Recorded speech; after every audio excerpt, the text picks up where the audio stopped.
Across the globe, from bustling cities to quiet corners, the specter of crime casts a long shadow. Join me now as we delve into the unsettling narratives of infamous crimes, exploring the intricate details, motivations, and lasting impact on our understanding of human nature. Our journey into the heart of darkness begins in Chicago, 1924, a city bustling with life and energy, yet hiding shadows of unimaginable deeds. Nathan Leopold and Richard Loeb, two young men from affluent families, both possessing extraordinary intelligence, would become forever linked by a crime as audacious as it was cold-blooded.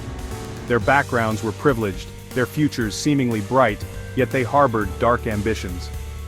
Leopold, a prodigy with an IQ of over 200, found himself drawn to the philosophical writings of Friedrich Nietzsche, particularly the concept of the Übermensch. He believed that he was above the moral constraints that governed ordinary men. Loeb, charismatic and impulsive, became enthralled by Leopold's intellect and his twisted interpretations of Nietzsche's ideas. Together they formed a dangerous duo, each feeding off the other's dark fantasies. Together, they hatched a plan to commit the perfect crime, a crime that would prove their intellectual superiority. They meticulously planned every detail, believing they could outsmart everyone. Their victim, 14-year-old Bobby Franks, was chosen at random, a mere pawn in their twisted game. They saw him as nothing more than a tool to demonstrate their perceived brilliance. Luring him into their car, they bludgeoned him to death, later disposing of his body in a remote culvert. The brutality of their actions was matched only by their cold detachment. The meticulous planning, the cold-hearted execution, it was a crime that sent shockwaves through the nation. The public was horrified by the sheer audacity and cruelty of the act. Clarence Darrow, one of the most renowned defense attorneys in American history, took on their case. His involvement added another layer of intrigue to the already sensational trial. Leopold and Loeb were spared the death penalty, but sentenced to life imprisonment. Their story remains a chilling reminder of how intellect and privilege can be twisted into something monstrous. From the cold, calculated depravity of Chicago, we journey south to the humid, jazz-infused streets of New Orleans, a city known for its vibrant culture and rich history. Here, amidst the vibrant culture and lively nightlife, a different kind of darkness was brewing. The city, famous for its music and merriment, was about to face a terror unlike any other. This was the reign of the Axeman, a shadowy figure who terrorized the city from 1918 to 1919, leaving behind a trail of blood and fear. His presence cast a long, dark shadow over the city. Unlike Leopold and Loeb, the Axeman's motives remained shrouded in mystery. Was he driven by madness, a twisted sense of justice, or something else entirely? The Axeman's weapon of choice was as crude as it was effective. A simple axe, often belonging to the victims themselves, used with chilling brutality. A simple axe, often belonging to the victims themselves, used with chilling brutality. The very tools of everyday life turned into instruments of death. His targets were seemingly random, men and women young and old, of various ethnicities and social standing. No one felt safe, and the fear was palpable. Adding to the terror was the Axeman's audacity. He often entered homes through unlocked doors or windows as if he were a malevolent spirit slipping through the cracks of reality. He often entered homes through unlocked doors or windows as if he were a malevolent spirit slipping through the cracks of reality. The sense of vulnerability was overwhelming. His crimes, usually committed in the dead of night, were as swift as they were savage. The city held its breath, waiting for the next strike. In March 1919, a letter, purportedly written by the Axeman himself, was delivered to the New Orleans Times-Picayune. The letter sent waves of panic through the city.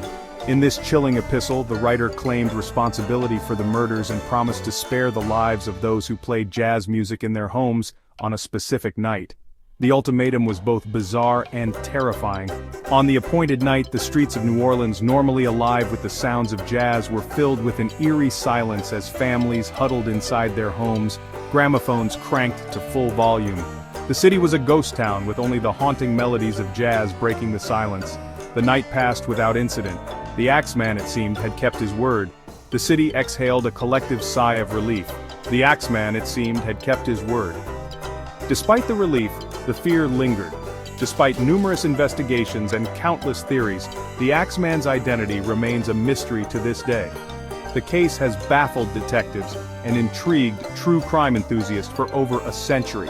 The Axeman's reign of terror eventually ended as abruptly as it began. The killings stopped, and the city slowly returned to its vibrant self. The case of the Axeman of New Orleans continues to fascinate and frustrate true crime enthusiasts to this day. The mystery endures, a dark chapter in the history of the Big Easy.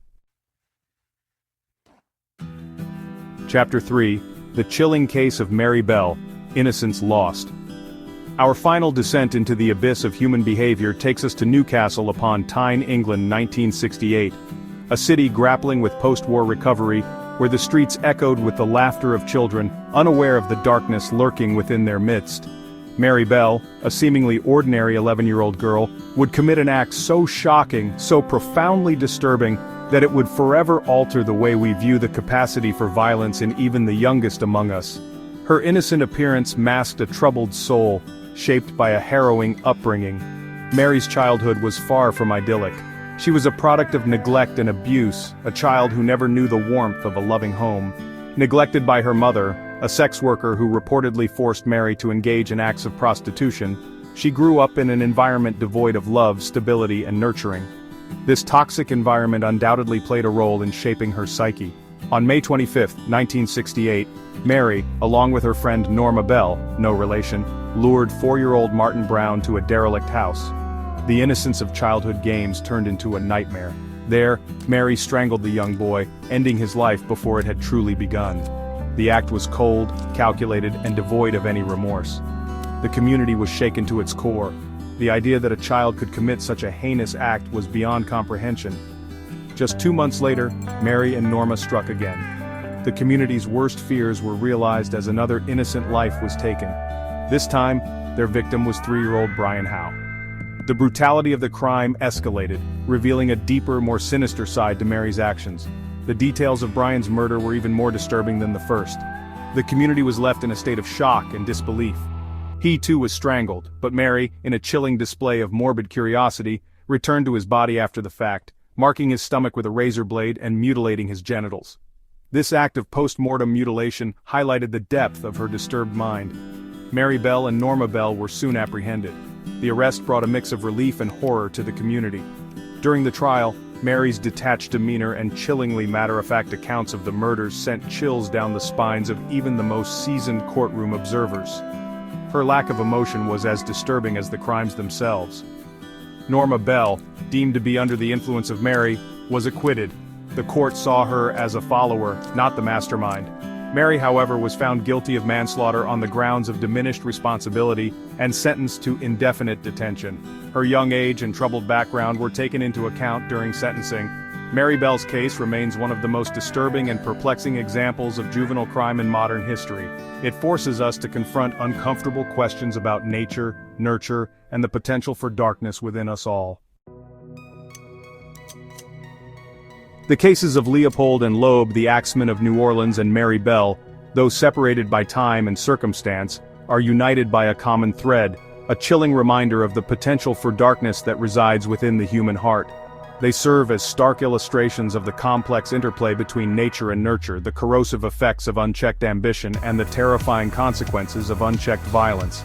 These cases sent shockwaves through society, challenging our perceptions of morality, justice, and the very nature of evil.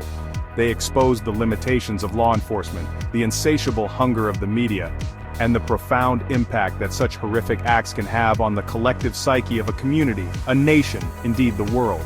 As we've journeyed together through these dark chapters of human history, we've been forced to confront uncomfortable truths about ourselves, about the shadows that lurk within us all. Which case resonated with you the most? Share your thoughts in the comments below, and don't forget to subscribe for more in-depth explorations into the shadowy world of true crime.